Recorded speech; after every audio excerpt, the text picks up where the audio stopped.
Pasaron 15 minutos de las 11 de la mañana en todo el país. Podés comunicarte vía WhatsApp al 11 64 18 58 76. Como te digo siempre, ingresá al diario NSO, al periódico SIC y a 365.com para encontrar todos los programas, todas las entrevistas que vamos haciendo a diario aquí en No Te Duermas. Hay muchas editoriales independientes, muchas editoriales chiquitas que no se conocen, que hacen difusión de literatura, y este es el caso de El Elefante Negro, y por eso la tenemos a Patricia Verón acá con nosotros. ¿Qué tal, Patricia? ¿Cómo estás? Hola, ¿cómo están? Buen día. Bueno, El Elefante Negro es una editorial muy chiquita del Partido de la Matanza. No está mal que diga chiquita, ¿no? O sea, no es menospreciar el laburo de la editorial. En No, comparación con editoriales claro, gigantescas. no es una, claro, obviamente, sí, es chiquita en cuanto a la producción, pero grande en cuanto al corazón. ¿Cómo es esto del Elefante Negro? Contanos un poquito. ¿Cómo nace? ¿Cuál es la idea de su nacimiento y cómo se fue desarrollando? El Elefante Negro nace en el 2020 durante la pandemia. Bueno, se me ocurre que era necesario hacer, después de la muerte de nuestro referente Omar Cao, seguir trabajando de alguna manera al frente que él había dejado, que es la edición y la escritura poética, ¿no? Pero en este caso la edición específicamente, entonces levantar un poco su espíritu. De hecho le pusimos El Elefante Negro porque es El Elefante Negro es un verso de uno de sus poemas. Y bueno, así decidí convocarte a ti, a Claudio Cappeler y a Beatriz Vanella, que hoy no pudo venir porque le surgió un inconveniente, y ir adelante con eso, con la edición de poesía. Omar Cao era un poeta del Partido de la Matanza que también se ocupaba de hacer esto, ¿no? De manera artesanal, intentar darle difusión a aquellos que por ahí no tenían la posibilidad económica de publicar un libro, y Omar lo resolvía. Sí, lo resolvía de alguna manera, muy artesanalmente, haciendo el laburo a pulmón. Pero bueno, editó varios libros de poetas jóvenes también. Y bueno, por supuesto siempre estuvo vinculado a la edición también de alguna manera a través de La luna que se cortó con la botella. Sí, y hablando de Omar, editó a varios y por ahí quedó inconcluso mucha parte de su propio laburo, ¿no? Que no pudo editar. Muchísimo. O sea, mucho trabajo propio, Sí. Por ahí por ocuparse de difundir a ¿Y ese otros. material lo tienen como para Ese material hacer está... una edición a futuro? Sí, la idea. ese material lo tiene, de alguna manera, una parte de ese material lo tenemos los amigos, porque él se ocupó de alguna manera repartirlo entre todos para que si se llegase a perder siempre quede algo. Y lo tiene también su hija, Anaí Cabo, así que vamos a tratar de en el 2023 encarar una obra comentada, ¿no? Obviamente con fragmentos, con libros completos, pero quiero decir, no con toda la obra porque son 2 tomos. Es muy extensa y bueno, obviamente somos una editorial pequeña y no podemos costear toda la obra. Es muy difícil hoy editar un libro. Para la gente que no sabe, el papel se vende a precio dólar.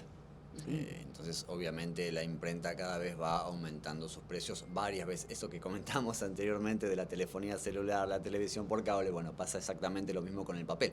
El papel aumenta varias veces al año y no es poco lo que aumenta, y eso obviamente encarece el costo, no solamente de la imprenta, sino de aquel que quiere editar. Claro. Encima, bueno, como toda editorial,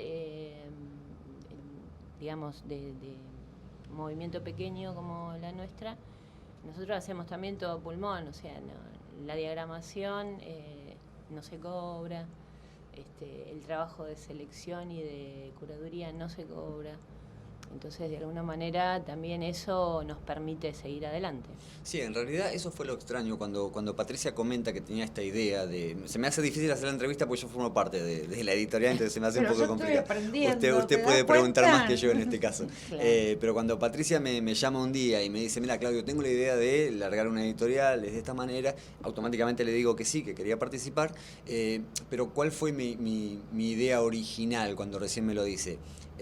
Comercial. Creí que quería hacer una editorial para difundir libros, pero obviamente tener una ganancia de dinero de alguna manera. Hasta que me aclara que no vamos a tener ganancia de plan. Entonces, lo primero que me pregunté no fue algo personal, yo no quería tener ganancia con el laburo. Lo primero que me pregunté fue, ¿y cómo vamos a hacer para editar los libros? Claro. Entonces Patricia me dice, la venta de un libro nos tiene que llevar a tener la ganancia suficiente para editar el siguiente libro. Y ahí es donde ingresó mi duda. ¿Vamos a poder vender libros de poesía en Argentina, desde La Matanza? Claro. Es difícil Sí. vender libros de poesía. Y Patricia, vos lo sabés mejor que nadie, porque estás más metida en el tema que yo. Las grandes editoriales no hacen casi hoy difusión de poesía, ¿no? Es muy poco lo Ni que hoy hay. ni, bueno, excepto a comienzos y mediados del siglo XX, que la poesía todavía tenía un impacto mayor en la lectura. Las grandes editoriales hace rato que apostaron por la narrativa. Con lo cual, bueno, la poesía, la edición de poesía sigue sobreviviendo gracias a las pequeñas editoriales, justamente. Claro. Sin embargo, leer poesía se lee, y supongo yo, sobre todo por las redes sociales. Eso también hizo que los libros de alguna manera vayan perdiendo espacio, ¿no? Las redes sociales, la publicación de material en redes sociales complica a la edición de libros. No sé, eso puede ser, pero no creo que demasiado. Hablo de las grandes editoriales, ¿eh? Ah, ¿cómo? No entiendo. Claro, la digo, la pregunta. gran editorial tal vez no ve que sea un negocio. Ah, claro, y porque... por eso cuesta sí, un poco. no, yo no dudo que sea por eso. Para mí ¿Por qué tiene crees que más es? que ver con, entre otras cosas, la traducción.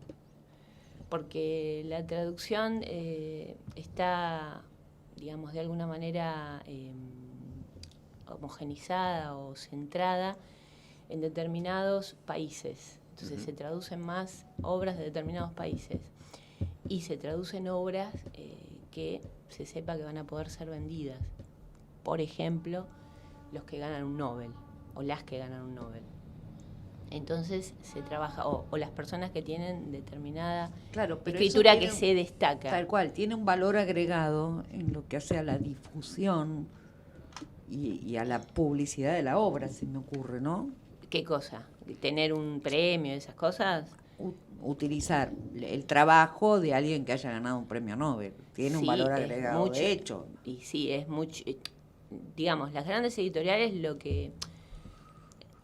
Más que fijarse en la calidad, que obviamente se fijan en el hecho redituable, Tal en cual. aquella obra que va a vender, Claro. que sepan que se va a poder distribuir en los lugares, que, por ejemplo, de habla hispana, porque para eso se traducen, en general se traducen autores que no son de habla hispana, entonces tienen que asegurarse que esa edición tenga una buena venta. Entonces, ¿a quiénes van a, en primer lugar, a quiénes van a elegir?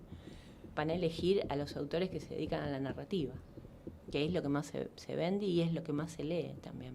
Y yendo a esto, Patricia, pero en el caso de la editorial más pequeña, el laburo es más de hormiga, ¿no? Es participar de ferias, utilizar las redes sociales para Sí, llegar a la es venta. un laburo de hormiga, claro, sí, porque, o sea, nosotros llevamos los libros a las librerías, pero algunas, muy pocas, a los que, digamos, tienen libreros de raza o de corazón, que son grandes lectores y que les gusta el género, es en ese caso, en esas librerías, que son a donde nosotros tratamos de apuntar, sí exhiben los libros de las pequeñas ¿Qué hacen? editoriales.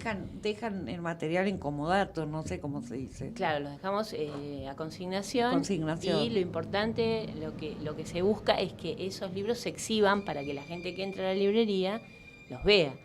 Pero eso no pasa en todas las librerías. cual. Porque en general lo dejan en lugar de los saldos, a lo último de todas las estanterías. Entonces la gente nunca accede. Los que entran a la librería no acceden al libro de poesía. De hecho, en las grandes ferias del libro, los lugares destacados de la feria la tienen las grandes editoriales. Sí, por supuesto. Porque compran los stands. Porque compran los stands. Y hoy se ve mucho en las Exactamente. librerías, en lo que es la vidriera de una librería, los libros de autoayuda, ¿no? Oh, bueno, sí. Se apunta mucho a eso. Eso es lo que más, claro. A no ser, bueno, que sean las librerías, ponele. Más clásicas. Las librerías de renombre que se dedican a géneros que tienen que ver con cuestiones, digamos, más atinentes a la literatura, pero después, bueno, tenés que ir buscando, cuando tenés una editorial pequeña, en qué librerías elegir para que sepas que por lo menos esos libros van a estar expuestos. En el caso del elefante negro, lo raro, o lo que a mí me pareció raro, y que es para destacar también, es el hecho de la gratuidad que vos hiciste mención. El autor no paga por el laburo que se hace, No. ni por la edición del libro. Pero ¿cómo llega a la edición de ese libro? No, en realidad hay editoriales pequeñas como la nuestra que costea la edición 50-50. Entonces la autora o el autor pagan la mitad de la edición. En el caso nuestro no, se costea mediante una preventa, entonces se vende, se prevende, el autor se tiene que comprometer a vender un porcentaje pequeño de esa edición. Uh-huh. Y con ese dinero se prepara la edición completa y después, obviamente, se respetan los precios del mercado, ¿no? Uh-huh. En cuanto a la poesía. Que para que la gente entienda, el autor en esa venta es tan pequeña que hasta lo puede vender con los amigos, ¿no? Con la familia, con los amigos, o sea. Sí, se han dado casos, por suerte, en la editorial nuestra, de que no son los familiares los que compran, sino gente interesada en leer a esa autora o ese autor. Pero sí, en general son los amigos y los familiares los que costean la edición. Uh-huh. Y no quiere decir esto de que sea gratuito, de que cualquiera es publicado. No, nosotros tenemos una selección, o sea, una selección lectora sobre todo, ¿no? Somos viejos lectores de poesía, así que sabemos medianamente lo que queremos publicar porque es lo que nos gusta leer. ¿Y cómo se hace en ese caso? Cuando te llega el material, me gustaría que lo digas vos, yo sé, pero me gustaría que lo digas vos. ¿Cómo se hace cuando te llega el material y, ¿cómo decirlo? No cuadra o crees que no pasa ese filtro, como se hace con el autor? Claro. ¿Cómo es la devolución, digo? Y bueno, ahí hay que mediar los egos porque hay personas, seres que lo toman bien y hay otros que, bueno, por ahí se sienten un poco bajoneados porque rechazaste lo que yo escribo, pero en general lo toman bien porque, bueno, hay que decir, hay que hacer cierto circunloquio para no ofender a las personas, ¿viste? Pero tenés enojos también. Y he tenido algunos, sí. Sí, yo doy fe que está bueno el laburo que hace de edición, que se encarga mayoritariamente Patricia en hacer ese trabajo, porque tuve la posibilidad, al ser integrante de la editorial, de publicar un libro en la editorial. Sí, que yo quise tener acceso, pero todavía no lo conseguí. Ya lo vas a tener, todavía no lo conseguí. Y recuerdo haberle enviado a Patricia un previo de unos 80 escritos aproximadamente. Ella iba a hacer el laburo de selección, el trabajo de curaduría, como suele decirse, ¿no? ¿Está bien? ¿Estoy expresando bien? Y cuando me hizo la primera devolución de esos 80 textos, habrán vuelto 35. Entonces, claro, lo que uno primero piensa es, ¿tan malo era? Y después cuando empezás a hablar con la persona encargada de hacer el trabajo, te das cuenta que está bien hecho el laburo. Te va dando algún tip. Obviamente. ¿Por qué se seleccionó? Y vos te vas dando cuenta que está bien hecha la selección. Pero bueno, hay otros casos, como comentaba Patricia, de autores con un ego un poco más alto que creen que pero todo qué dolor de hígado, confesá. No, cuando recibís el material. Al principio es sorprendente. Después vos tenés que elaborar en vos mismo para entender que el trabajo está bien hecho. Y conociendo también a Patricia el trabajo que hace en poesía desde hace muchísimos años, uno sabe que lo está haciendo bien. Pero bueno. Sí, vos dijiste la palabra clave, trabajar uno mismo. Sí, hay que trabajar en uno mismo para poder también hacer una selección de los propios escritos. Claro. Porque uno está muy pegado a lo que escribe. Sí. Hay que distanciarse y hacer una lectura ¿puedo ajena. ¿puedo hacer una consulta desde la ignorancia absoluta? Creo que se habrán dado cuenta, ¿no? ¿Cómo hace el que tiene la iniciativa o la inquietud para presentar un material? ¿Cómo, formatos, ideas? ¿Cómo hace? Claro. ¿Vos decís a quién se dirige? ¿A quién se dirige? ¿Cómo se presenta ese material? Yo voy y no puedo tocarte el timbre y decir, te dejo estas hojas. Claro, no, se manda en PDF o en archivo Word a la dirección de la editorial, que es elefantenegroed@gmail.com. Y bueno, nosotros lo leemos allí directamente desde el archivo PDF o Word. Ajá. Vamos marcando algunas cosas. De hecho, ha pasado que por ahí algún autor te envía el libro supuestamente completo, con nombre con título y demás, y es modificado. Después es modificado. Sí, o sea, se aconseja. Si de la otra parte está de acuerdo. O sea, digamos que son varias etapas. Porque el problema no es que se rechaza o se dice no al poema, sino que se dice no al libro, que es otra cosa. Son dos niveles distintos. Entonces, los poemas pueden ser buenos, como de alguna manera en algún caso me ha pasado leer poemas muy buenos, y Claudio también los ha leído, pero no llegan a ser un libro, porque un libro no es un rejunte de poemas, sino que tiene que tener de alguna manera un motor, ya sea una idea, un motivo, una circunstancia, que coayude a que todos esos poemas cobren un sentido, ¿no? Dentro del libro. En el todo, digamos. Claro. Una especie de eje, de columna vertebral. Claro, exactamente. Entonces ese es el trabajo de la Pero curaduría. Ese es el criterio del elefante negro.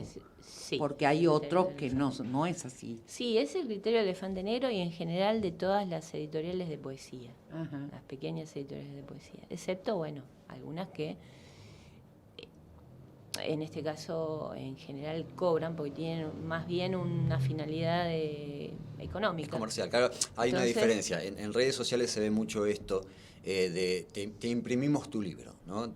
Lo diseñamos, lo corregimos, lo imprimimos. Eso es otra cosa totalmente diferente porque simplemente vos a la persona le das tu material, esa persona no te va a hacer una devolución del material que le estás entregando, ni te va a corregir ningún texto de decir, este texto va, este no. Van a ir todos los textos que vos decidas y te lo va a cobrar. Y ahí va a terminar su trabajo. Te van a hacer una corrección mínima ortográfica. Claro, sí, la mínima. Claro. Te van a entregar una buena cantidad de libros, ellos se van a quedar con algunos para seguir haciendo la difusión de la empresa, digamos, de la editorial y nada más. Claro. En el caso del elefante negro eso se modifica. Por eso se le da menos cantidad de ejemplares también al autor, para que la editorial tenga la posibilidad no solamente de difundir el trabajo que se está editando, sino la posibilidad de publicar el próximo libro. No olvidemos lo que dije al principio. La editorial no tiene ningún tipo de subvención del Estado y nada que se le parezca. Entonces, la edición del próximo libro depende de la venta del anterior. Entonces, sí o sí tenés que tener éxito en la venta del anterior para poder publicar el próximo. Tal cual. Se van publicando... Si no, cada vez te queda menos guita. Claro, se van publicando ¿cuántos libros? 5 o 6. ¿No? Sí, 5 o 6 títulos y ahora, esperemos que el año que viene podamos publicar por lo menos 3 más. 3 títulos más. Y seguir adelante, ¿no? En este mundo tan poco poético. ¿Y cómo es la recepción del resto, digo? Porque hay también un círculo de algún modo que tiene que ver con la poesía. Sí, hay un círculo. Hay que ir abriendo ese círculo, pero lo importante es que el libro llegue a la gente, ¿no? Que la gente pueda leer poesía. Y para eso están las ferias.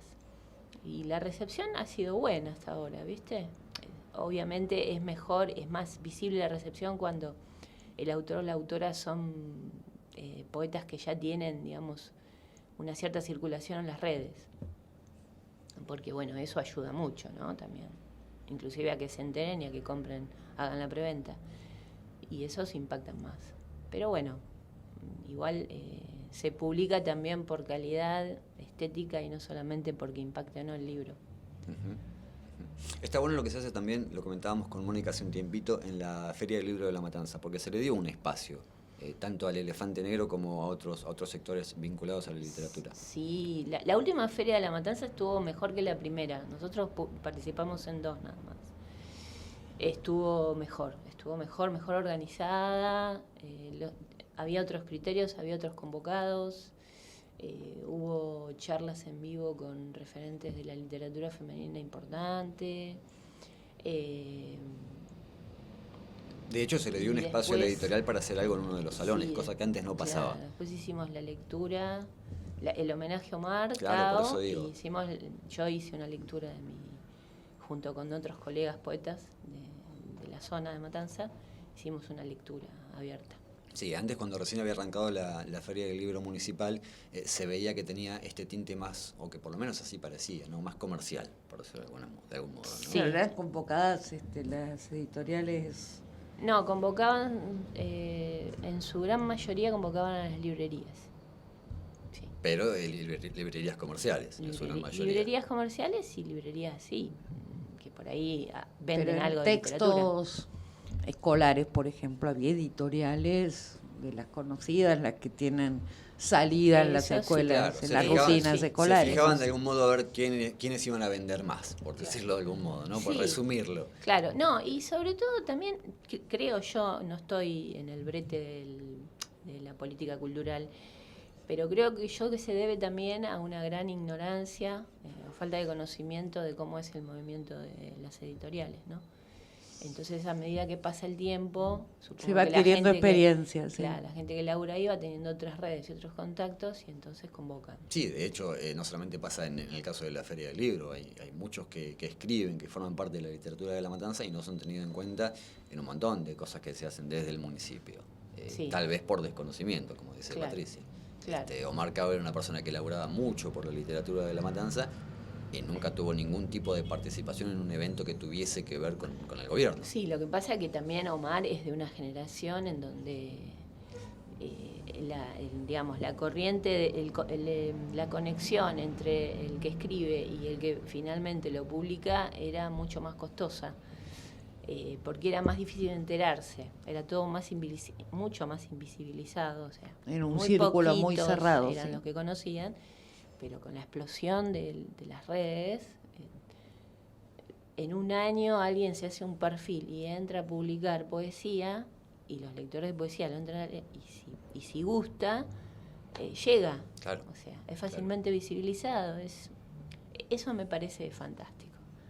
Me parece fantástico de las redes. Sí, ya el libro termina siendo un premio a eso, si se quiere, de algún modo, ¿no? O sea, es concretar algo de manera física, pero que ya se ve de manera virtual. Ese es el caso fue el caso nuestro que publicamos a Fabián Chazarreta, el poeta de Moreno, que ya era recontra leído en las redes y tenía mucha aceptación. Entonces, y además a mí personalmente me gustaba. Y él nunca había publicado un libro aparte, ¿no? Y él nunca había publicado un libro, así que nosotros tuvimos el honor de hacer el primer libro de Fabián. De hecho, no fue un pedido de Fabián. Lástima que no lo traje acá para leer algunos poemas. Fue un pedido de la editorial, de algún modo. O sea, la editorial lo convocó a él para publicarlo por primera vez. A diferencia de esto que preguntaba Mónica. Mónica decía, ¿cómo hace el autor para llegar a la editorial? En el caso de Fabián, la editorial fue en búsqueda del autor, que también pasa eso. También pasa, sí. En el caso nuestro también pasa. No sé qué onda con las demás, pero supongo que también. Cuando hay un autor o una autora noveles que nos gusta, bueno, le tiramos la onda a ver si quiere publicar. Bien. Y eso también es una elección del poeta, ¿no? De la poeta, porque también hay que buscar a quienes te publiquen. Hay que elegirlas bien. No, y aparte es difícil. Claro. Es difícil publicar. Es difícil. Salvo que lo hagas como comentábamos recién, de sacar la billetera, poner la plata y que te publiquen y listo. Sí, tal cual. ¿Y por qué se escribe poesía, Patri, crees vos? ¿Y por qué se vive, qué sé yo? Se vive porque es una elección. Nosotros tenemos la elección de vivir, o sea, nacemos sin elección, pero la vida es una elección. Y la poesía, de alguna manera, es una elección de forma de vida también, ¿no? Yo había bajado el volumen, pero no sé qué pasó. No pasa nada, tranquilo. Eso. Me parece que escribir poesía es una forma de interpretar el mundo que intenta generar en quien la ejercita una ventana hacia lugares que por ahí la vida en sí, la vida raza, la vida que vivimos todos, no te da. Entonces ahí ponemos un pie para generar ese mundo otro, ¿no? Que es necesario al ser humano, porque no somos solamente una dimensión.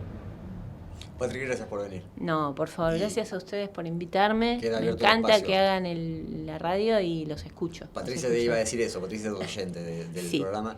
Y queda abierto el espacio, obviamente, para cuando vaya a la editorial, continuando con su laburo y publicando más libros. Dale, muchas gracias, chicos.